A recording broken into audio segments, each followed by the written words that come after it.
What's good, everyone? Welcome back to Cleveland Sports Unfiltered. So today we were talking the restructuring of Deshaun Watson's contract. So the Browns have obviously restructured Deshaun Watson's contract coming into this year.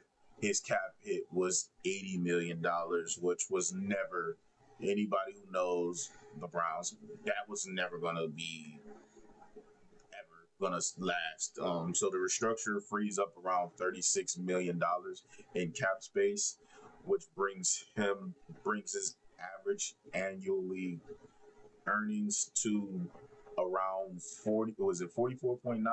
So $45 million, just right below the 46 that his earnings was supposed to be. Which also means that next year, next season, they can post June 1st cut him. And I know some people, if you've seen everybody react to it, 80 $80 million will be pushed to the 2027 season.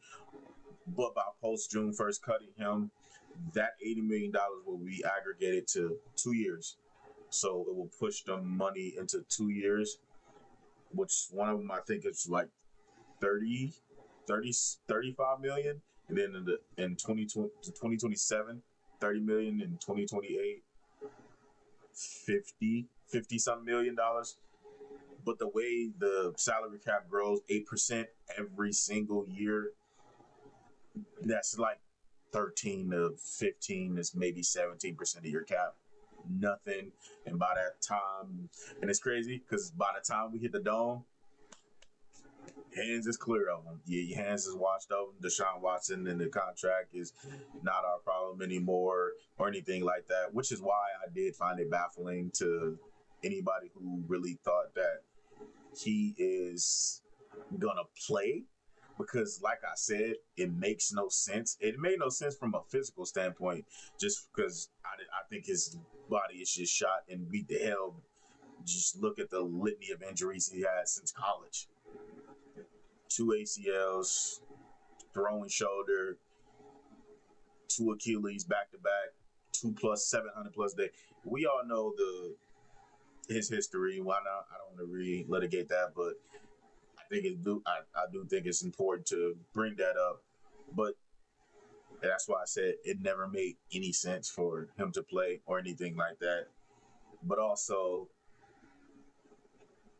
I was always told, and I'm pretty sure you were too, the mainstream media told you that when we signed him to said contract, that this was gonna set us back 10 years. It's gonna set us back.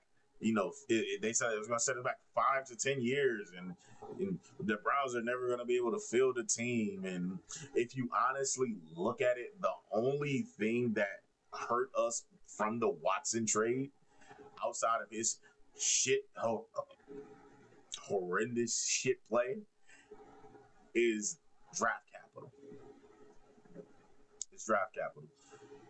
Us being able to retain our players never was a factor. Every time I would hear every year about how the media will come out and tell us that, just especially after when they started restructuring, this set us back more years. And now you'd have just pushed it from 5 to 7. You'd have pushed it from 7 to 10. And you're going to keep pushing it down the road and whatever bullshit narrative they love to spin. And you're not going to be able to re-sign Miles. You're going to have to trade Miles. You're going to have to trade Denzel. You're not going to be able to keep JOK when he was healthy. You're not going to be able to pay a Grant Delpit. And look at all of those players they was able to keep. They kept them all. Myles Garrett got his massive extension last year. Denzel got his extension a few years ago. I think it was maybe 2 years ago. Grant Delpit got his, and a few years ago, Jeremiah Owusu-Koramoah got his. And I still find it baffling that the media made it seem like we were never going to be able to pay our homegrown talent.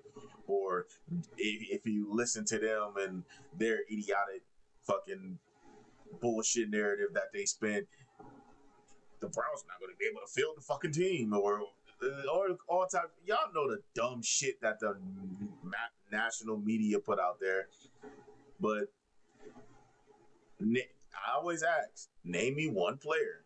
I just want one. Name me one player that we didn't want to keep or that we wanted in free agency or something that we couldn't get because of the cap. Everybody that the Browns wanted in free agency, they got. Everybody that they wanted on the team to re-sign and get an extension, they got it. It's not one Browns player that they didn't keep that they didn't want on the team. If they didn't want you on the team, they just want to go fucking resign you. And if they wanted you on the team, they was gonna fucking make a way to keep you on the fucking team. So I'm sorry. That's just my little rant on that. But before I go, another thing that the media pisses me off about is if this was what team? If this was Baltimore, if this was Pittsburgh, if this was New England, if this was one of the better run organizations, they would be clapping it up. They'd be clapping it up.